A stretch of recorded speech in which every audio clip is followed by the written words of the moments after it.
Hello, everybody. Welcome to the DePINed Podcast. I'm your host, Tom Trowbridge. We're excited to bring you interviews with the key founders in the DePIN landscape, investors, and ecosystem partners. This is an exciting time for DePIN, and this year we're going to be meeting even more founders, learning about the projects that they're building, about the traction they're getting, and about the revenue that they're generating. The podcast is brought to you by Fluence. Fluence is building a decentralized compute platform. It's a project I'm a co-founder of and really excited about. So buckle up for this year. Please subscribe to the channel, listen to us on Spotify or Apple. And of course, if you are around any of the large conferences, come to our DePIN Day, where you can meet these founders on the Fluence team in person and hear from all the ecosystem partners as well. So look forward to seeing you in person, and let's get going on this podcast. Hello, everybody. Welcome to DePINed Podcast. I'm your host, Tom Trowbridge. I'm thrilled to have Mike Zajko here with me, co-founder of Lattice Capital. Welcome, Mike. Tom, it's good to be here. Thank you for having me on the podcast. Listen, we've known each other for years. Met you, I think, probably back when Fluence was thinking about a coinless sale. We may have even met part of the Hedera days way back when, but for those that don't know, Lattice is focused on DePIN, so super relevant to have on the podcast. But more than that, Mike has been around as a part of this, the crypto ecosystem and even the DePIN ecosystem before it was DePIN for a very long time. Mike, why don't you talk about your background a little bit so people understand kind of how long you've been in this, going back to CoinList and before. Yeah. Yeah, I can't believe it's been 8 years. It's a long time working full time in this industry of ours. But yeah, quick backstory. I'm one of the two co-founders at Lattice. We started the fund back in 2021 during that sort of bull market time period, which was a really good time for crypto. But prior to starting Lattice, my co-founder and I, we were part of the early team at a company called CoinList, which is a spin out of AngelList that started out kind of actually somewhat in the DePIN space, because when Protocol Labs wanted to do the Filecoin offering back in 2017, they wanted to do it in a more above board fashion at the time. Like most of the ICOs were like, hey, here's an ETH wallet address, send some money in, and then you'll get tokens out the other side. Clearly, there were a lot of concerns starting to be surfaced around illegal securities offerings. So hey, how do we do this in a compliant fashion? So they partnered with AngelList, who had all the infrastructure for KYC, AML, investor accreditation, et cetera. And that collaboration between Protocol Labs and AngelList for that first Filecoin offering, which raised $250 million, that turned into CoinList, the platform. And remind us what was that, like 18, I want to say? So the CoinList sale with Filecoin was in 2017. 17. Fine. And then it was spun out as a separate entity, and I joined at that point of time. So there was sort of the founding team that was part of AngelList that worked on the platform, and then they spun it out, and a few people came on, and I was brought on to be what was effectively the head of listings at the time, working with, okay, who would be the next projects to launch on the platform. And, funny enough, that was also there was a few sales that happened, that was really at the tail end of that ICO era, but the market generally was kind of down only after that. And I remember being on a lot of panels, right afterwards being ICOs are dead, they're never coming back. And they came back and they died again. And actually, interestingly enough, I think with the friendlier administration, ICOs and token sales are definitely back. And I think they were, really one of the best parts of this industry is the ability to kind of be on the ground floor of some of these emerging crypto projects. And so at CoinList, that's great, because that means you were a part of raising one of the largest, if I got to think about it, it's probably the largest DePIN raise before the term even existed, right? And I remember when that was happening. Yeah. 250 million, massive fundraise. And really, at that time, a lot of, interestingly enough, they raised, it's still that era where VC rounds were not as much a part of the mix. So like the VC round, the retail round, like kind of all got aggregated into one fundraising round. So they had raised some money as Protocol Labs, and they won A, they went through YC. But that Filecoin offering, there was everything from like $10 million checks coming in from funds, and then also, retail participants, or like smaller accredited investors that were effectively writing angel checks into that fundraising round. But yes, definitely like DePIN was not not on the radar at all. But going back to that time period, actually we spoke with Helium, but not in the lens of doing a token sale on CoinList. During the early days after they launched the token, most people, it was like not really on like most people in crypto's radar.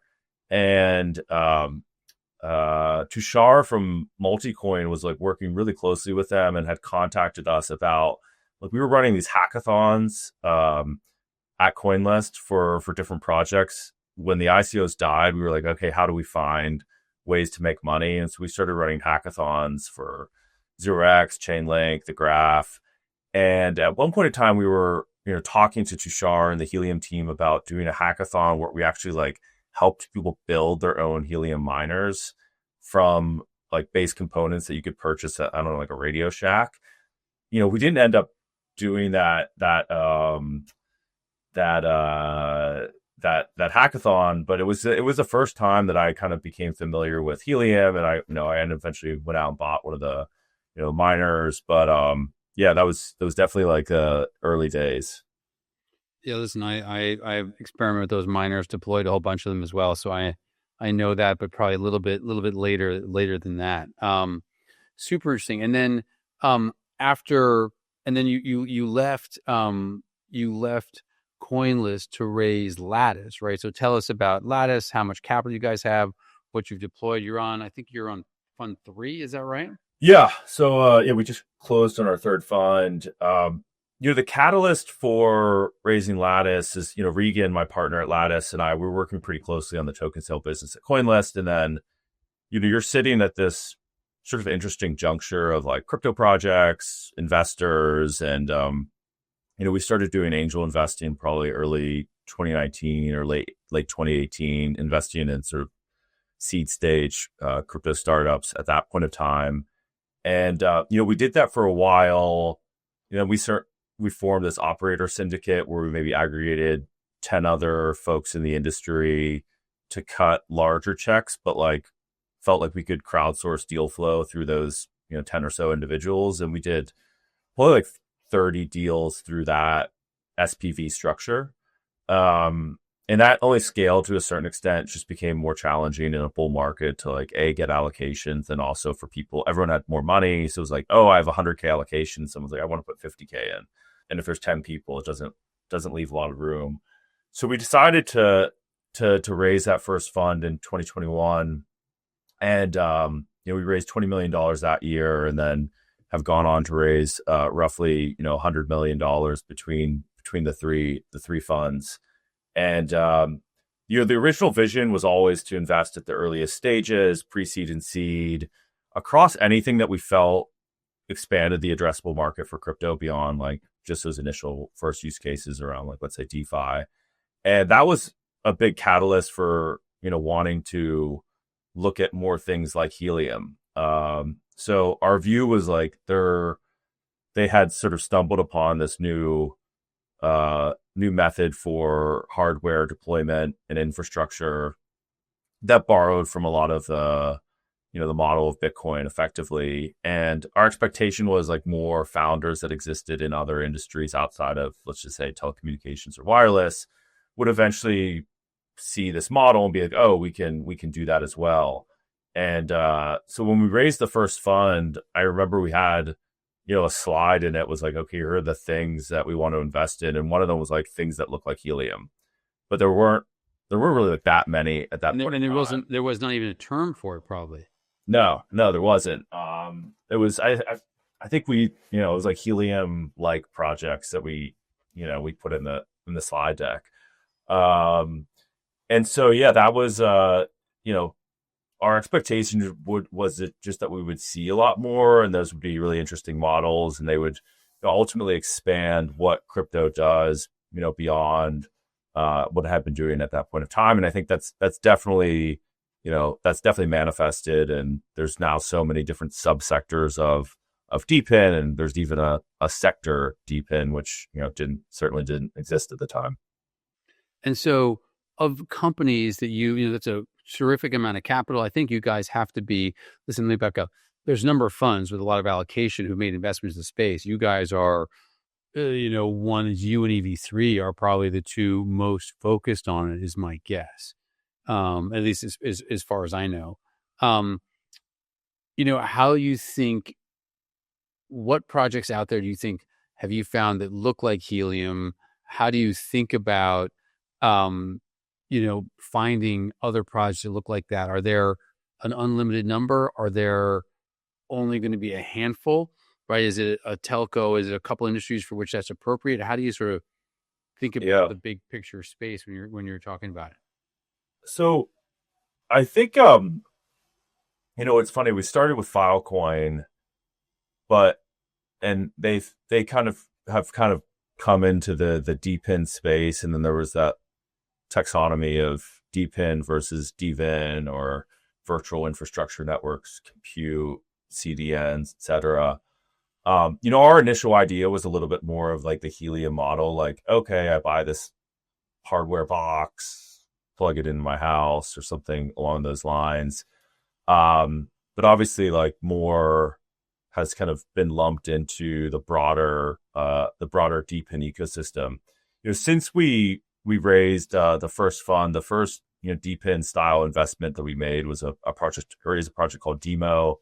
That the base hardware is like something that you plug into your vehicle, or actually can use some of the sort of on vehicle telemetry infrastructure, whether it's like a Tesla, for instance, to capture data, and then with that data can build an open network for various use cases. Anything from a permissionless cross OEM app store, so like apps that could be deployed on any vehicle beyond just let's say one a Buick or something, or a Lexus, to now more AI related use cases. So that was the first investment we made. But then, since then we've made investments in wireless. So with Dawn Internet, energy, with Daylight, a CDN called Blockcast, and a number of other ones. I feel like the DePIN name has been, somewhat like bastardized. Like, some people, like, oh, we're the DePIN for like. Yes. You're like, what? How is this like this? Like, how does this make sense at all? Once the DePIN category got a name, everyone was like, oh, I want to be like DePIN for this, and it just didn't really make a lot of sense. So I think there are like clearly some domains where, whether it's a physical infrastructure network, like the wireless side or energy, or these like DVINs where it's compute or file storage. I think like we've kind of centered on like what are theoretically the largest use cases with the largest addressable markets. There's been a lot of other like random things, like, oh, we're the DePIN for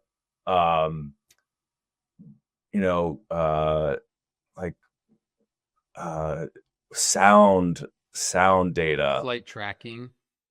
Yeah, which are, I think like these are businesses. There are markets for this. I don't know if they're as big of an addressable market as, let's say, compute or energy.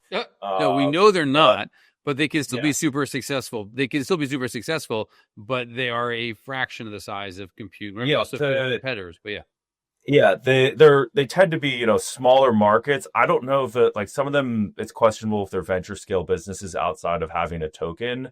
But like if some of them come in and they're kicking off $10 million in revenue, like that's pretty good. I don't know if any of them are yet, but like there are market opportunities, I think, for some of these like smaller categories ones, but we've tried to, for the most part, invest in what we felt like were the largest addressable markets within the DePIN, broader DePIN space, before like turning our attention to like what were maybe like more niche use cases that sort of took advantage of like, oh, we can like get people to buy these boxes and then like we'll launch a token. Maybe that token's worth a couple $100 million, and like exit from there. Now I'm not saying that was their primary motivation, but like I think there was this fast follower, like, oh, we're just like launch anything and DePINize it.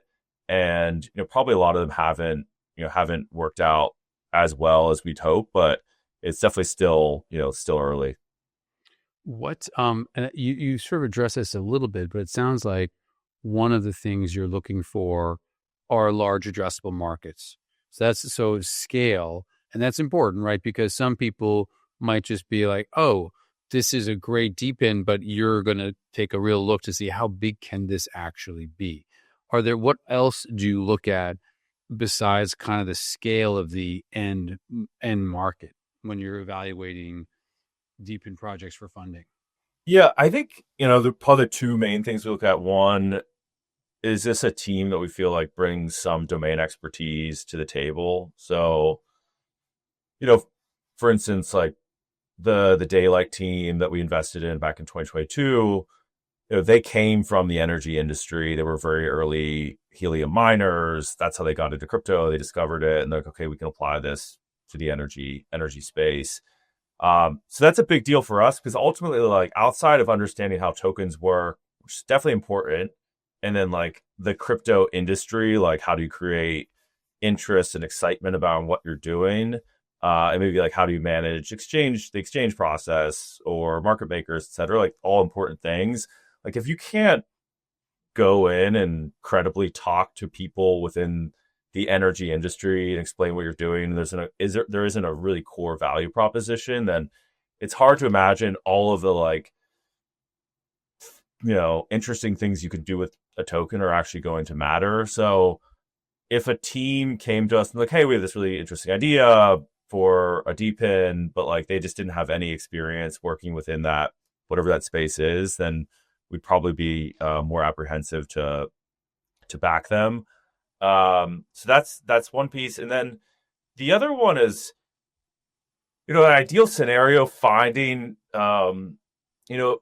a lot of these DePIN projects have been built to disrupt some incumbent business. So let's just say, with Filecoin, it was like we're disrupting file storage, through Amazon. And I think what we want to see is a product that is 10x or more better than the incumbent solution, because if you're selling into traditional businesses, because like there is a market for these DePIN protocols within crypto, but like the large addressable market is clearly outside of crypto. It's like traditional businesses. So if you're going in there, you're saying, hey, we have this solution, it's like marginally better than Amazon. They're like, well, I'm using Amazon. Amazon has, thousands of salespeople, huge, massive engines. Like you need to be really good to crack some of that market. So, finding a solution that is significantly better than what is being offered or unlocks some new market or way of doing things that just couldn't be done in a centralized fashion or be more challenging is definitely something that we'd be looking for. If it's really just like, hey, this is just like a slight tweak on like the existing solution and then as a token, then probably like less interesting. But those are the two main things that we have our eyes out for whenever talking to a new DePIN project that's racing. So it sounds like large addressable market, team with domain expertise is also critical, right? And then the third thing you mentioned was just like a significant improvement over 10x or whatever. Yeah, because like if your product is, yeah, fine. It's like these companies that are going up again, like these are incredible, some of the best companies in history. So, offering something that's only marginally better, they're not going to care. They're certainly not going to care about decentralization. So, you got to offer them something. They're going to be excited to take that leap of faith and try it out. And what's interesting from what you're saying here, and this is just to state the obvious, is that this is what a fundamental investor looks at, right? And given your time horizon and the early stage you invest, you need to do that, because others would say, hey, I like this, but I really think these investment is where the market's going. And I think this is going to be a hot sector. So I want to put some money in what's going to be hot, right? We know there are people that make investment decisions with that criteria, but I suppose that's clearly not what you do. And it's also, I guess, and it's also a harder thing to fall back on if you're wrong on that, because then you're left with nothing to get to pick up. Yeah. Well, the worst thing you can do is invest in a seed stage company in something that's currently hot. Right. At the time is there. By the time you see the tokens, the likelihood, I don't know. We were talking about perp dexes all when we were token 2049. Now no one's talking about it anymore. So like these things move, way faster. The narrative cycles change quite quickly. So it's not to say like we don't consider that as part of our decision-making process, meaning like there is a reality that if retail is the one buying your token, it probably needs to be something that they're going to be at least find somewhat interesting. Like, hey, they're excited by it. They think there's this future potential. Like it's something we do think about. But definitely at the seed stage, we're okay with it definitely not be like, we don't really want it to be something that's hot. Ideally it's something that no one's ever talked about. Right. That's that makes sense, because that's probably where you try to go, where it's going. What about, is there anything you've missed, any mistakes besides we invested in one of the too small market, like obviously the converse of what you said is one, but any mistakes you made or things you kind of point out to people? I definitely we make plenty of mistakes. Sometimes they're difficult. I'd say one mistake that we made, and this is interesting because it gets into the market size, is, we missed, we ended up investing, but a slightly higher valuation. But we passed on a deal initially because the market at that point of time felt very small. It felt kind of like more like when, we were talking about the drones. Layered drone and Spexy, yeah. Like not necessarily them specifically, but this idea like, is this kind of like a niche market? Like, is there actually, like, how big could this be? And, so we passed on a deal, like thinking about the existing market as opposed to be like, well, if these changes in the world take place, then like this market could be is much, much larger. And obviously with AI, that's when like you had this, okay, like the world's changed. Like markets that maybe before felt small now can be a lot bigger. And, sometimes like you just don't know because, before I think ChatGPT came out, I think most people weren't even paying attention to what was happening in AI. Even within crypto, if you look at the fundraise data prior to ChatGPT coming out, like there weren't that many AI plus crypto projects. Very small, like very, very small percentage of the seed stage investing was happening. It was like anything AI related. And so that, I think, and that was, those have been kind of like some of the misses actually, and a couple of them, were more, I think, projects that the market felt small, but then it dramatically shifted because, and sometimes you just get lucky because you're like, oh, I like this enough that I'm going to do it. And then like you get, okay, wow, the market just came to you. And that's, then you can kind of be like, oh, we saw it all along. We knew this market. We knew AI was coming. We knew it was coming. So that's why we invested then. That's interesting. I guess that's a hard one though. That's a hard one to say, gee, we missed things because we didn't realize the impact of technologies that were at the forefront years ago. That's a tough one. Yeah, it's any miss is always a tough one. And because we talked about this briefly at Token, but there's in any given year there's really only a couple of projects that are kind of the outperformers. So if you're getting, you might not see all of them. So if you miss one that you saw, then it doubly stings. It's like there's not that many actual shots that you get for, let's say, a unicorn token. There's let's call it a half dozen a year, and so if you see, let's just say you see 2 out of 6, missing one of them, it stings. That is an interesting insight, right? Because a lot of people think, gee, if I just invest early enough, I'm going to do great. If I just buy early and cheap enough, I'll do great. And your point is, it's not that simple. You actually have to get the outsized returns from the big ones because most are not going to be any material returns once you've gone through whatever, the lockup expired and blah, blah, blah, blah, right? So you really have to be, and that's also where expertise comes in, both deal flow and expertise, because you got to see a lot to have those several in your wheelhouse. And then you have to be expert enough to know that those are the good ones to invest, right? Yeah. I mean, you need that. And then you need, this doesn't always happen, but like, if those are the, let's say there's a half dozen a year, usually like the core components are there. Great team, interesting market, product, etc.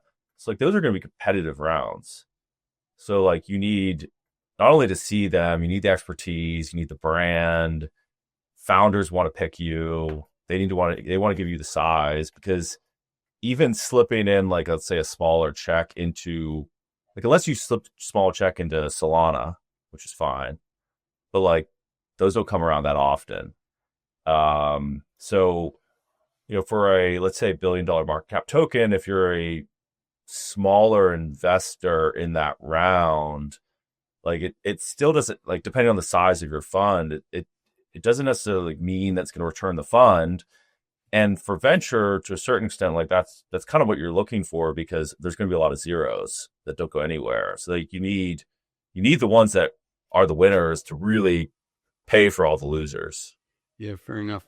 What about liquid tokens? Because you see, especially where the market is now, plenty of tokens trading below last private rounds and a huge long tail of those. Is that something? Can you make a venture investment in a liquid token, or how do you think about that kind of dimension to the whole, investing kind of ecosystem? Yeah, I mean, I think there are a lot, and listen, there's lots of liquid opportunities out there. One of the challenges, like it's definitely a different skill set, because not only do you need to know when to buy, but you need to know when to sell. And tokens that have had sort of durable price action, where it's like, okay, this token was really low, and then all of a sudden it's like high. Sometimes people are like, oh, well, like we think it's like, you're making this venture style investment. Like our venture style investor is like, oh, we're long-term investors. We want to hold this thing because we think it's going to be even bigger. But you look at most of the price charts for these things that like it pumps. It's like, oh, it comes right back down. So, maybe a good example of that is, within the DePIN space would be something like, let's say, Render.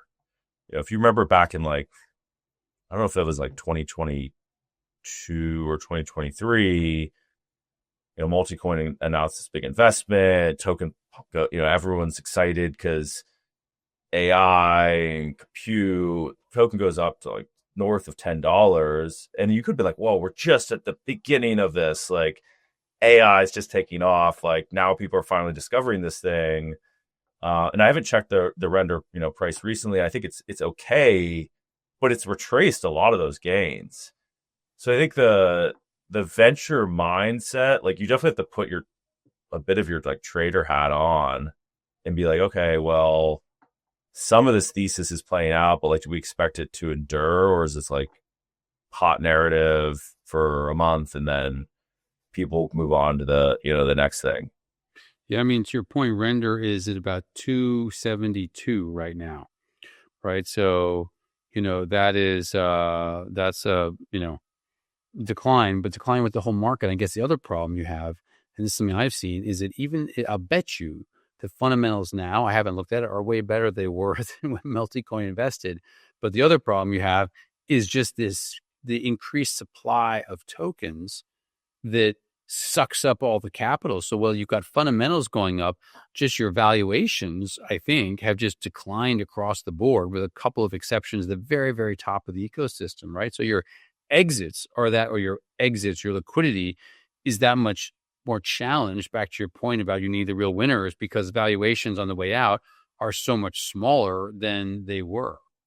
Yeah. I mean, this is the big kind of the conversation that a lot of people have, which in a world where there's not only tons of just like ridiculous tokens that don't do anything, there's just there are a lot of earnest projects with good, let's say good tech. Maybe they've have decent traction, but like the market for who purchase these tokens is like, okay, we have institutional, which maybe is only going out and buying BTC, ETH, maybe a few other assets like Sol. So that's okay. We have that. That's a lot of the big money. Then you have liquid funds, and there's some liquid funds, but there's not a ton. And they're mostly buying on fundamentals of revenue. So they'll go out and they'll buy things that they feel like are undervalued. But I don't think there's not a huge capital base there. And then you have retail, and retail historically has been retail is the one that's going to buy these projects, but now there's a lot of other ways to speculate in crypto beyond buying, altcoin projects. You can buy meme coins. You can trade on perp. You can trade with 10x leverage on perp dexes. You can prediction markets. NFTs for a period of time. So there's way more ways to express an interest in gambling than being like, oh, I'm part of the Chainlink community back in the day. Like that just it's interesting because it just you don't see it that much anymore. Where retail has this okay, I have an affinity for this group and I'm a part of it, that like a tribe.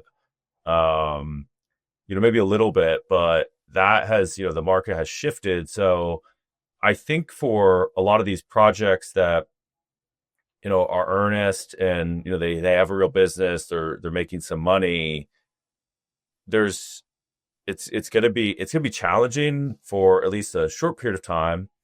One project I did want to talk about that I think this could be a model in the future is a portfolio company of ours called Subsquid.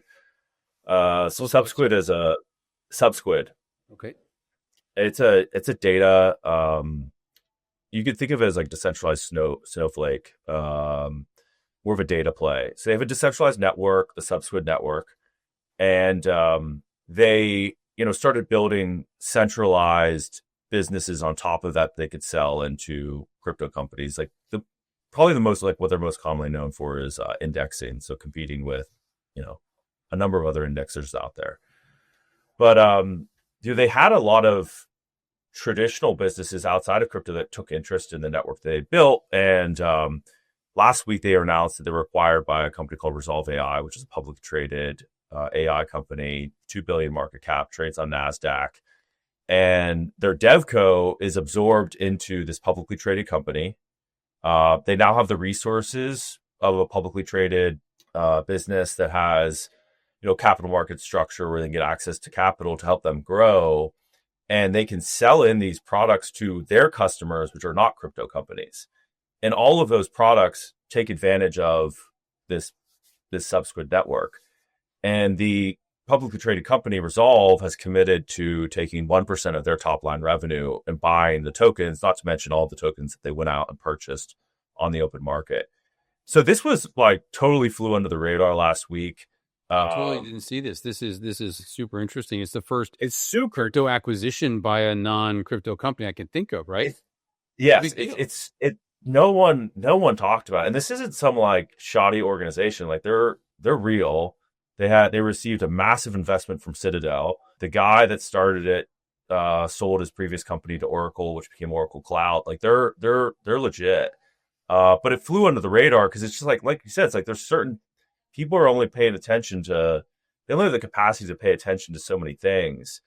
And I think this could be the future of companies within crypto, in particular DePIN, that have this like interesting network capacity, but like, there's only so much of a market within crypto, and they don't have like maybe an engine to like sell it outside of crypto. To see more of that. And I think Santiago, who started Inversion Capital, which is like this holdco, to go out and like do some work on the wireless side. I think he's kind of going in that direction, but like this acquisition by Resolve of Subsquid, while it flew under the radar, I think is one of the more interesting mergers of like Wall Street kind of traditional businesses and decentralized networks. What's super interesting about that also shows the need to have aligned DevCo shareholders and token holders, because you could see someone buy the DevCo and just say, who cares about the token and the network out there, right? So structuring that deal has got to be either, whether you want to view it fair or effective or long-term beneficial, takes consideration on both those points. It's more complex to pull off, which is pretty interesting. Yeah. Yeah. And I honestly, like, it just got announced, and because it's a publicly traded company, like we, as investors, we didn't even know. So I was talking to the founder, Marcel, yesterday, and getting kind of the download on how this is all going to work, because it is very different. And I think it's definitely an experiment that, probably needs to be talked about more, because it could be a way that, we see acceleration of these networks that have been built. There's a lot of supply, but like maybe, the demand has been harder to tap into for one reason or another. They need the distribution, effectively what you're saying. Yeah, they need distribution, more or less. And that's what traditional companies have. And crypto has historically been more developer focused and less the hard work of the selling it with those out. But this gets back to the question I wanted to ask, and I haven't yet, or I forgot to, token economics. Because this is also, you mentioned this company would buy, I think, use 1% revenue to buy tokens back, which gets into the importance of token economics. So it sounds like, and I think from our earlier conversations, the stage in which you invest is generally, it's before token economics have been determined or decided. And yet, I think it's a very important part of crypto projects, and it's evolved dramatically. And plenty of projects in the beginning were effectively meme coins without any real link between revenue or use and the token. And some did great and still do. But this is an example, as we sort of move slowly towards that traditional world, of a need to tie token economics to revenue, to metrics, to something. So how do you think about that? How do you advise companies? What's your sort of view there? So you are right. Like when we invest, usually tokens just aren't on the radar. We're just, we're more just aiming to have the team run the experiments necessary to get to the point where, like, okay, there's a product and we think there's a market for it, and we can merge those two things, and then, building some token model around it. I think really one of the biggest challenges is that when prior to the Trump administration, it was like tokens you kind of almost needed to make them meme coins. Like, that's kind of why meme coins even probably became more popular. It's like, okay, if this thing has no purpose, it's like, it definitely can't be misconstrued as a security. So for having a token that captures value in the same ways as equities, I think teams, they were they had to kind of avoid it, or it's a governance token, So that was a big challenge. I think the other factor was, for a lot of other, a lot of these businesses, when you think of a publicly traded company, there are various ways to access capital beyond, selling equity in the business. So you can go to, debt markets, for instance. And I think teams are starting to evolve how they access capital in order to grow, and then how the token should be used to incentivize growth of whatever that network is, and how eventually value comes back to it. So, that's what, I think we're still kind of in the early days of that, but, some of the experimentation that, we're starting to see teams talk about is just evolving their capital market structure beyond just like, okay, we just have this one token and it's meant to do like everything. And then I think the other really important piece of the token, and in particular for DePIN, is the tokens really should only be given out if like it's really like usefully contributing to the network. Meaning like, at one point in time, it was probably like, oh, Helium, like any wireless connectivity that was put out into the world was treated the same as if it was like in the center of Manhattan or in Omaha. And there wasn't a lot of differentiation. And I think, teams are just getting wise to, giving out these tokens only if there's actual like use case and demand for the underlying supply. And then the other, I think, important evolution of this is that initially it was like, okay, we got to give tokens to get people started. And with points now, for better or worse, you have this period of time where you can experiment, get people to do things, kind of get the flywheel going and figuring out what's going to work. And then once you've got it dialed in a bit more, then flipping on the token switch. But like, I think if you went and talked to the Helium team from, wherever they launched the token back in 2019, they probably would have much rather not launched the token and ran more experiments with points, instead of giving away so much of the supply in the first few years for a network that like they're just, there clearly didn't end up being as much demand for the IoT network as there is now for this new, the carrier offload that they're doing. Yeah, fair enough. And you can also look to Filecoin that I think you maybe even mentioned in Singapore, they were spending, was it like $1 billion or $1.5 billion a month at one point in rewards, something like that, right? In dollars. The Chinese miners, I think, have done quite well on their.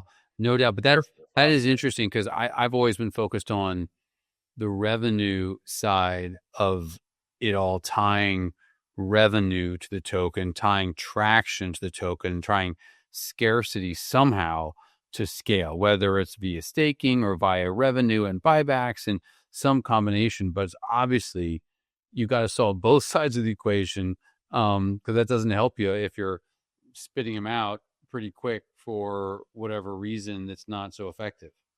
Well, yeah, I think just for the longest time, there was a sentiment of like, if we build it, they will come. So that mostly focused on supply.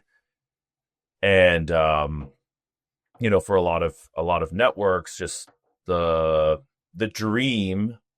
If Filecoin went live at 100 million FDV, as opposed to like, I don't know what it was, like 50 billion, then like maybe it would have been more realistic. Like, okay, there's not actually that much demand for this right now. But like at that point in time, it's like you just had to sell a big dream. Like, okay, this is going to be huge. And look at all this, the storage capacity we already have. Like we're on the cusp of, moving all of our Amazon's customers over to, the Filecoin network.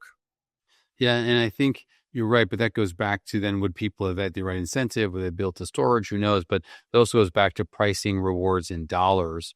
And points are kind of an interim way to do that because the points aren't clear what they're going to convert at. So the points are sort of a way to fudge it a little bit, both in terms of scale and in terms of what it's actually going to be down the road, which is good. The other comment I make also, a curious review on this, is the institutionalization of DePIN, right? Where you talked about Demo as an example.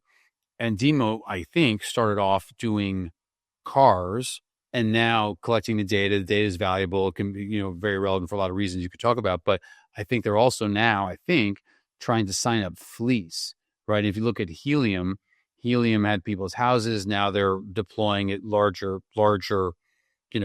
multi-location kind of businesses that are deploy it.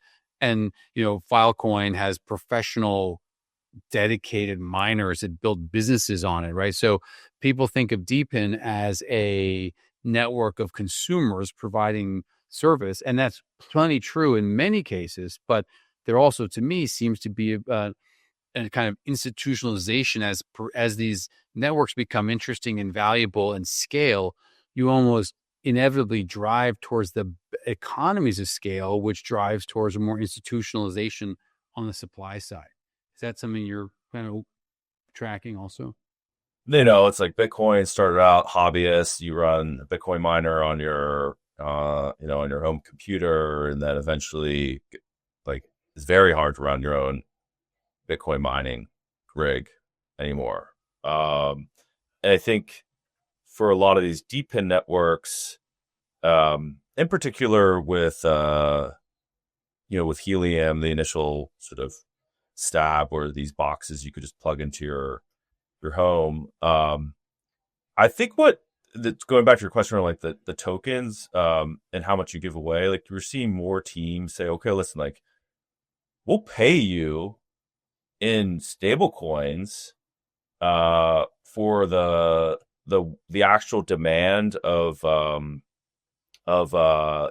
whatever service you're providing, and then there's like some token kicker on top of it that kind of comes in along with it. It's almost like if you're a startup employee, like most startup employees are not getting only paid in equity. Right, for sure. It's like they get a base salary and then they get this incentive on top of it to encourage sort of, hey, this is longer term growth. But you imagine like a world where like every startup employee made exclusively equity, and then there was a liquid market for that, like day one. Now maybe there will be at some point in time. Like I guess people are like headed in that direction, at least for liquidity on startup equity early on. But like, yeah, it never made as much sense if there's no demand. I think it just worked out in the case of Bitcoin and Ethereum. So people just assumed it would work for everything, but the market's matured, and some things they've taken longer to get enough network demand. But I do think you're right. There's a lot of DePIN networks now that their customer base, or not customer base, but like the supply base, they have to go to, in the case of, let's say, Blockcast, which is a portfolio company in the CDN space, like they're going to ISPs, not necessarily to like someone just to put something in their house. Like they need real infrastructure, not just like hobbyist infrastructure. Yeah, I mean, that's what Fluence did. We started off with class 4, tier 4, and tier 3 data centers to start right away, because from a sales side, it's also a heck of a lot easier to get these, to your point, the institutions that we want to use it, if they know they're using the same infrastructure as top Web 2 companies versus people's houses, which is a harder technical problem and a harder perception sales problem. I think that's kind of something that DePIN overall distributed networks have a little bit of that skepticism related to the difficulty of using a variety of kind of retail devices, more or less, even though we love the democratization of that and decentralization of it, but you have to balance that with building an effective scaled network as well. It still has to be something that beats the incumbent. And if the incumbent has, top flight data centers, then yeah, you need something just as good. Fair enough. What's you've mentioned a couple projects. Any other projects out there that you're excited about? You want to mention that in the DePIN space or beyond it? Yeah, I mean, I think we're at this pretty interesting juncture because the way I view it is like you had maybe like this Gen 1 DePIN projects that launched, like Helium, for instance. And there was a lot of learnings that came from those, whether it's on token design or like how to go after the demand side. And then I think you have like a whole host of tokens that have yet to launch, that have taken a lot of the learnings from existing ones and incorporated it into their design. So I spoke to two of these already. I think Dawn Internet on the fixed wireless side, and then Daylight. They haven't launched their tokens yet, but they should, let's call it, in the next 6 months or so. And so I think we're really excited to start to see some of the the learnings taken away from the past few years to launch new tokens that have existing demand. They're not coming in and just saying, hey, we only have supply. Like there's real demand already in place, and having those participate in the market alongside, because you're ultimately you're not just competing with DePIN. It's like, well, if this DeFi protocol is kicking off $100 million in revenue per year, like cash is cash and it's growing fast. So it's like, I think there was this period of time where it's like, oh, like we just compete in that space. It's like, no, you're competing with everyone, because it's all about, people want to see how much money you're actually making. Now, they might discount something if they like, oh, this is a really cool narrative. I think it's like a big growth space, but ultimately, like, especially for the liquid funds, like they just want to see, okay, how much are you making? How does this tie back to the token? And how do I ensure that like this token isn't going to crash at some point in time? I'm going to be left holding the bag. Like that, particularly for the liquid funds, like they want to see that revenue. They want to see the revenue, and they also want to understand the link, as you said. So token economics are key, with also understanding kind of the token holder base, which we've talked about before. Is you also got to know who are the holders and what are their horizons, motivations, incentives, et cetera, right? Yeah, I mean, I think that that could be a real problem. I know we don't have much time left, but for teams that sell tokens to investors that are not long-term minded, you can get into a situation where they're happy to dump every time they get a token distribution. And if you get into a down-only chart, it just, perception-wise, people look at a down-only chart, like, it's very hard to like break out of that cycle. Like someone sees it like, oh, this thing's just down-only. Like, why do I want to buy this? And so, for us, like knowing, okay, who the other investors are, like, do they have those characteristics? And like, you can't control what people do, but I think, having people that you think are founder aligned and they actually believe in this versus like they're looking for the quickest way out is certainly something we take into consideration. Interesting. Well, listen, I think it's really been a terrific conversation. Appreciate all the insights. How do people follow you? How do they follow Lattice? How do they sign up to invest in your next fund? How do they follow your trades buy your tokens when your company's list? Like how do people do all that? Yeah, you could find me at Twitter at just Mike Zajko, MikeZajko, or you can follow Lattice Fund at Lattice_fund. And you'll probably be able to find most of what you need there. But yeah, I think it's going to be, I think we're, these markets go in cycles, and I think DePIN's have maybe a tougher year, but like I think there's a lot of really promising projects out there, and a lot of teams that I think continue to ship good things, and it's just a matter of like the market maturing and catching up to it. So yeah, excited for 2026. Yeah, excited for the revenue to really kick in DePIN, right? Yeah. That's the main thing. That's what we need to have. That's a differentiator. That's why it's not a meme, as I say all the time, as people have heard, right? But we got to have more revenue to show that. Well, awesome, Mike. Thanks for being on. Appreciate it. Great to see you in Singapore also. Yeah, thank you. The DePINed Podcast. the place where we explore real-world use cases unlocked by crypto. That's all for today. Thanks for watching to the end. If you enjoyed this episode, please help us grow. Add a like, add a comment. And of course, if you have anyone you think we should be talking to or have on this podcast, either leave a comment there or reach out. But thanks for watching, and we'll see you next week.